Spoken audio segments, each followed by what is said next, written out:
Falcons should be better than this. You add that to the fact that Matt Ryan has never won a Super Bowl, yet he has won an MVP. He has the big contract.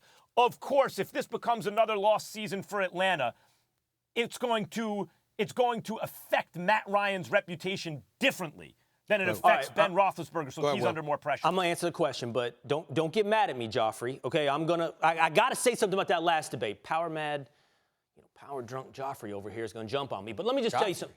You need to watch Game of Thrones. It's when the child king becomes king and he's drunk with power. It's you. I'm your elder. Watch your mouth. Go ahead. Let me explain to you something, Max, really quick. On offense against defense, back to the Chiefs-Jags things, one more thing. The rules favor the offense. You know that. That's true. The rules favor the offense. That's another reason to go with Chiefs. Okay, who has more pressure? Wait, hold on real quick. Will, I want to respond to that. Come on, Max, let Will go. Come on, Max. That's enough. Hey. That's real quick. The Denver Broncos gave them all kinds of problems. They had to come from behind. Denver does not have the Jags defense. Okay, now why you're wrong on Matt Ryan. Who has more pressure, Big Ben or Matt Ryan? The answer is Big Ben. He has more pressure to win this weekend because you know who gets blamed if the Falcons keep losing? Not the guy who's thrown 10 touchdowns to 2 interceptions. Not the guy that you admit has been very, very good this year in Matt Ryan. You know who gets blamed in Atlanta? Steve Sarkisian. He's already set up. Everybody's already got the pitchforks out for him. It's his fault this offense hasn't been what they want. Whether or not it's true or not, and it is true, but he is in the crosshairs, not Matt Ryan. That offense's failure to perform is not on the guy, as I said, who has been performing at a very high level. Meanwhile, in Pittsburgh, when you put yourself at the center of the drama, and Ben Roethlisberger does it every time, the pressure will be on you when they don't perform. And you don't even have to look at me or the press in Pittsburgh or anybody else. You only have to look at the sidelines. What happens when things don't go well in Pittsburgh? Antonio Brown gets mad. He doesn't get his targets. Then things are happening on Mondays. People don't show up for work. Hold on, Will. It all goes bad. Will Cain, real question. What about Mike Tomlin? What about the defense that has been notoriously porous when you look particularly at the Steelers secondary? Even though the camera's on Ben Roethlisberger a lot of times that offense is producing, but that defense is not coming up. No, that's a fair point because this thing falls to 1-3-1, and Mike Tomlin, he's in trouble. He's going to have all of it coming his way. But that, you know what? Matter of fact, that puts Ben's performance, that puts Mike's job on Ben's performance. He has to live up to this. Meanwhile, Sarkisian's already the guy.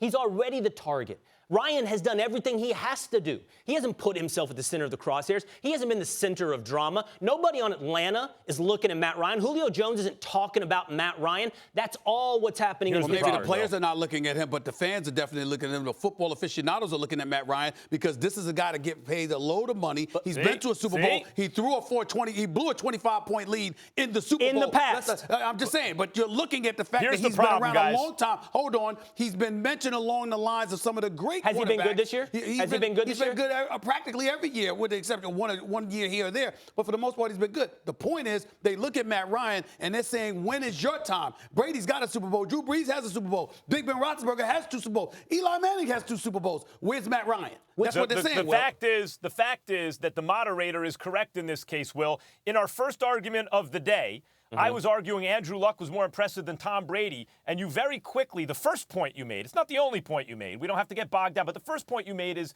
you expanded the kind of scope of, or the lens of what we were looking at, and you looked at Tom Brady's career versus Andrew Luck's career, and that was actually inappropriate as it applies to the first question.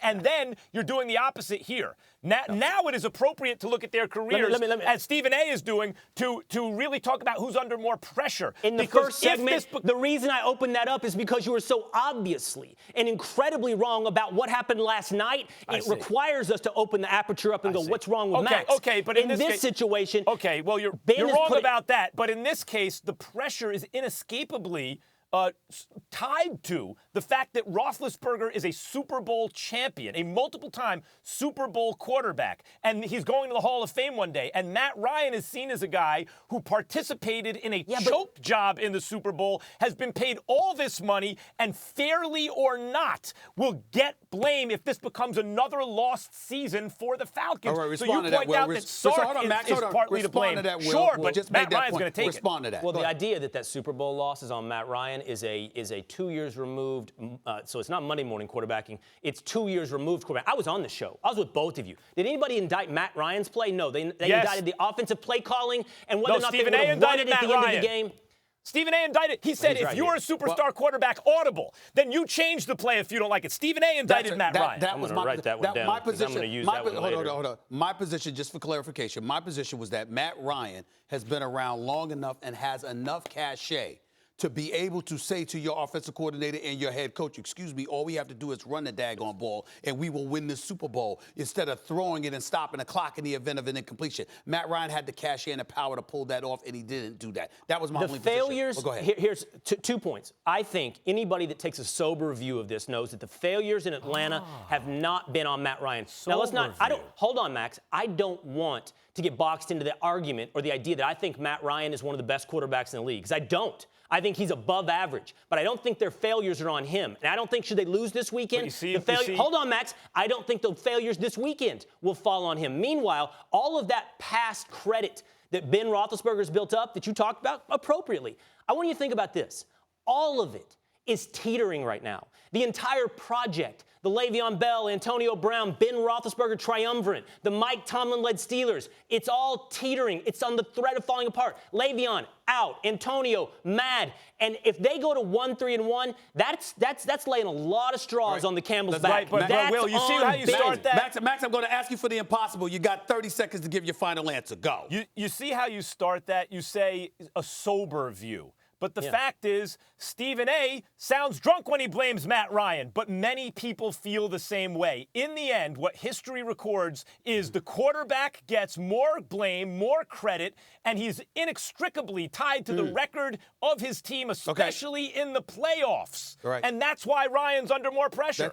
That's your 30 seconds. Very, very good job. I just want to say, gentlemen, calm down. Oh, get out of here, and let's Joffrey. make sure we try not to interrupt each other, and so we can move forward. This is too rich. We've got to go.